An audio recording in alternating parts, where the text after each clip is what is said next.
और आपने जितना जल, एक लोटा जल जो चढ़ाया है, आज शंकर भगवान भी प्रसन्न होकर तुम पे वही एक लोटा जल चढ़ा रहा है।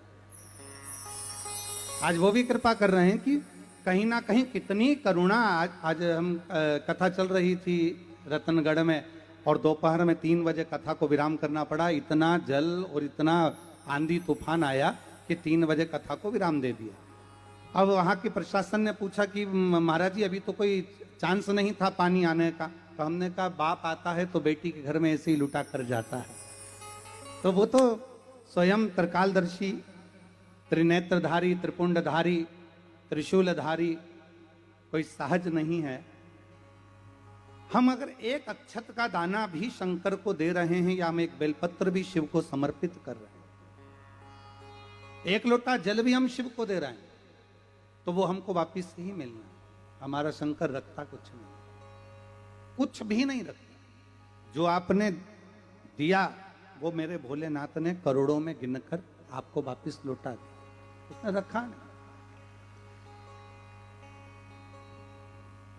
1 कदम, 2 कदम, 5 कदम, 10 कदम चलकर शंकर का शिवालय जब आप जाते हैं, लोग कहते हैं कि लीलाबाई शिवालय गई, कोई कहे कमलेश शंकर के मंदिर गया, पर सत्यता यही है कि जब शिव आपके हृदय में बैठते हैं तो हाथ पकड़कर भगवान शंकर अपने मंदिर तक स्वयं अपने भक्त को लेकर जाते हैं। और किसको? हर किसी को लेकर जाते भी नहीं। डीडवाना में कितना लोग रहता होगा, कितने लोग निवास करते होंगे? क्या सब शंकर के मंदिर जा सकते हैं? जम के बोलो जरा। नहीं, कोई नहीं जा पाएगा। जाएगा वही जिसको मेरा शिव बुलाएगा, या किसी का काम साधना होगा।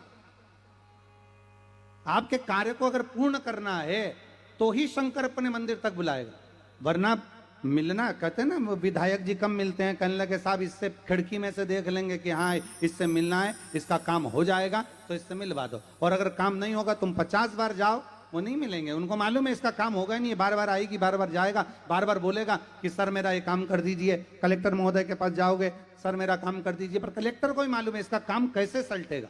जब काम सलटने का होगा, समय पूर्ण हो जाएगा, तब कलेक्टर हो, चाहे विधायक हो, चाहे सांसद हो, चाहे मंत्री हो, चाहे मुख्यमंत्री हो, चाहे अन्य मंत्री हो, चाहे सांसद महोदय हो, उस समय पर मिलते हैं कि अब इसका काम हो सकता है। उसी तरह आप जिस दिन आपके मन में शंकर के मंदिर जाने का भाव प्रकट हो जाए, जिस दिन आपके मंदिर में शिवालय जाने का भाव प्रकट हो जाए, जिस दिन आपके हाथ में एक लोटा जल आ जाए और आप शंकर के मंदिर की ओर बढ़ जाएं, समझ लेना कि अब हमारा कोई ना कोई कार्य सफल होने वाला है। इसलिए महादेव ने हमको हाथ पकड़कर बुला लिया।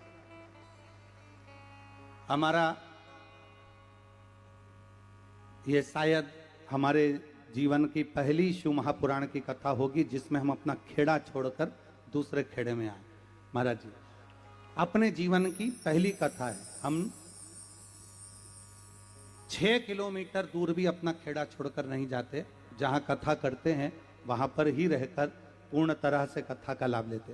पर स्वामी जी सरकार का इतना आशीर्वाद, हम आते आते हमको जो जयपुर वाले भैया लेकर आ रहे थे पारिक जी, तो हम उनसे कह रहे थे कि ये तो स्वामी जी सरकार का प्रेम इतना है कि उनसे जुड़ता वही है जिन पर उनकी कृपा होने वाली होती है। तो स्वामी जी सरकार का इतना स्नेह है, इतनी करुणा है जो खींच कर यहाँ तक लेकर आते।